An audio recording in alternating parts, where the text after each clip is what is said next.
Muhammad SAW, teman-teman sekalian, itu sudah disebutkan dalam Taurat dan Injil. Bahkan mereka sangat yakin akan keluar Nabi terakhir itu. Apalagi yang berpegang teguh pada kemurnian isi Taurat dan isi Injil. Anda bisa lihat dalam surah Al-A'raf, surah nomor 7 dalam Al-Quran, di ayat 157. Ini kita bisa lihat bagaimana Allah menggambarkan kalau Nabi Muhammad SAW memang betul-betul tergambarkan di dalam Taurat dan Injil. Kita yakin itu, karena ini penyampaian Allah dalam Al-Quran. Allah berfirman, "Alladzina yattabi'una ar-rasula an-nabiyyal ummiyya alladhi yajidunahu maktuban 'indahum fit Taurati wal Injili ya'muruhum bil ma'ruf wa yanhahum 'anil munkari wa yuhillu lahum at-tayyibati wa yuharrimu 'alayhim al-khaba'ith wa yad'u 'anhum isra wal aghlal allati kanat 'alayhim falladzina amanu bihi wa 'azzaruhu wa nasaruhu wattaba'u an-nur alladhi unzila ma'ahu ulaika humul muflihun." Allah mengatakan, orang-orang yang mengikuti Rasul Nabi Muhammad SAW, Nabi yang ummi, nggak bisa baca, nggak bisa nulis. Nah, itu kelebihan yang Allah berikan kepada Nabi Muhammad SAW untuk menepis isu kalau Al-Quran dikarang-karang oleh Nabi Muhammad SAW. Sampai hari ini masih ada di antara para orientalis, orang-orang barat yang sengaja belajar Islam untuk mencari kekurangan Islam. Mereka masih menyebarkan isu ini, mengatakan Al-Quran adalah susunan potongan ayat-ayat Injil dan Taurat yang disusun oleh Nabi Muhammad SAW. Maka Allah membantah, dia ummi. Nabi SAW tidak bisa baca, tidak bisa nulis. Bagaimana dia mengarang-arang? Apalagi di masa itu belum ada ya alat kayak kita sekarang, media. Kalau mungkin ada media kayak sekarang, orang masih bisa saja menganggap, oh ya, bisa tinggal copy paste dan diambil gitu kan.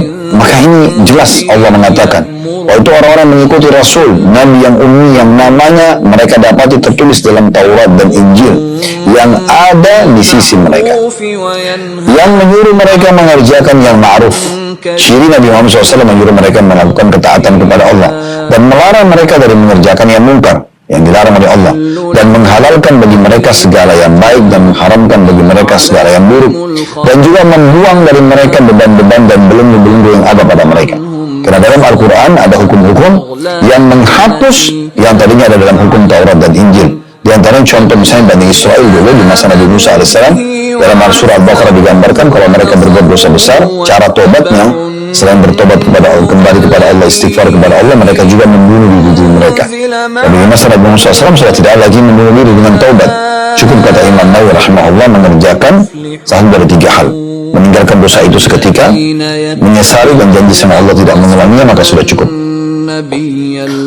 Kemudian dikatakan, maka orang-orang yang beriman kepadanya dan Nabi Muhammad SAW memuliakannya, menerima ajarannya dan memuliakan, menolongnya dan mengikuti cahaya yang terang yang diturunkan kepada manusia Al-Quran, mereka itu adalah orang-orang yang mendapatkan keberuntungan atau beruntung. Jadi memang disebutkan dalam Al-Quran, digambarkan kalau sebenarnya ada pada mereka ya ilmu tersebut. Dalam surah Shaf juga disebutkan bagaimana Nabi Isa mengatakan, ya'ti min ba'di ismuhu Ahmad.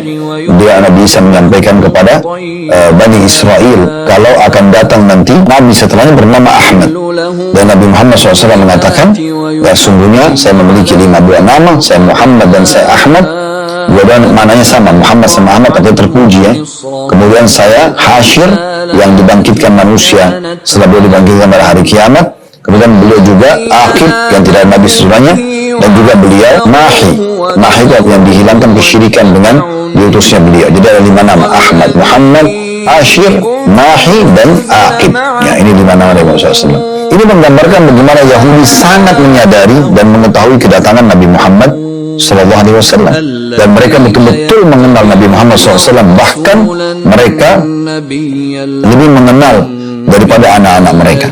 Makanya Allah menyinggung dalam surah Asy-Syu'ara, surah nomor 26 ayat 197. Asy-Syu'ara 26 ayat 197 ini, Bapak Ibu sekalian, Allah menyinggung mereka ya, para orang-orang Yahudi ini, bagaimana mereka sudah tahu tentang Nabi Muhammad SAW.